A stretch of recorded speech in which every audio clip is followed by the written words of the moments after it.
In a courtroom, prosecutors are normally considered the good guys. What happens when they're the ones who are unethical, though? An idea that's being tossed around with state lawmakers wants to create a path for recourse, if that's the case. But as Denver 7's Colette Bordelon found, there's already strong opposition to this idea even before it's been introduced. It's now the law of Colorado.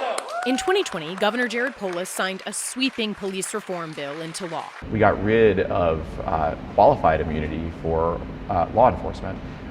The sky didn't fall. This year, a similar but very different idea is likely heading to the Colorado State Capitol. But before we get there, let's break down the concept of prosecutorial immunity. If there's intentional misconduct, people should be held accountable for violating the law. Boulder County District Attorney Michael Dougherty, who's running for Colorado Attorney General, explained that prosecutors can be charged criminally but not in civil court. Do you believe prosecutorial immunity should be eliminated in Colorado? No, it's an incredibly important part of the justice system and how we do justice. I do think there's room for discussion on how we can improve it. Another AG candidate, David Seligman, has a different opinion. Do you believe that kind of immunity should be eliminated? Yes.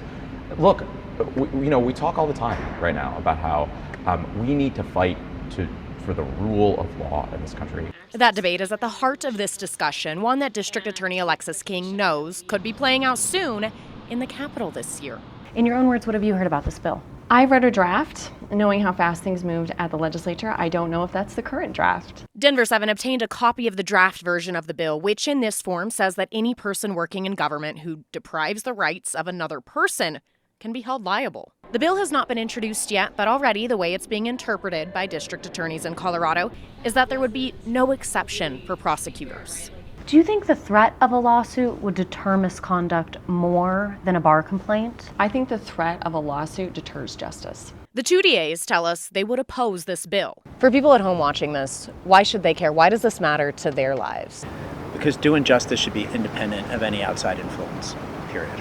Now we wait and see if and when this debate happens. Lawyers need to be held to account, and our profession has to be clear-eyed about this. We are not above the law.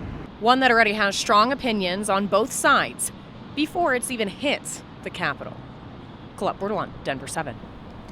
We asked the other candidates running for AG what they think of this kind of immunity. Both Hetal Doshi and Jenna Griswold tell us they're open to reform in this space. Meanwhile, Republican candidate Michael Allen says he does not believe it should be eliminated.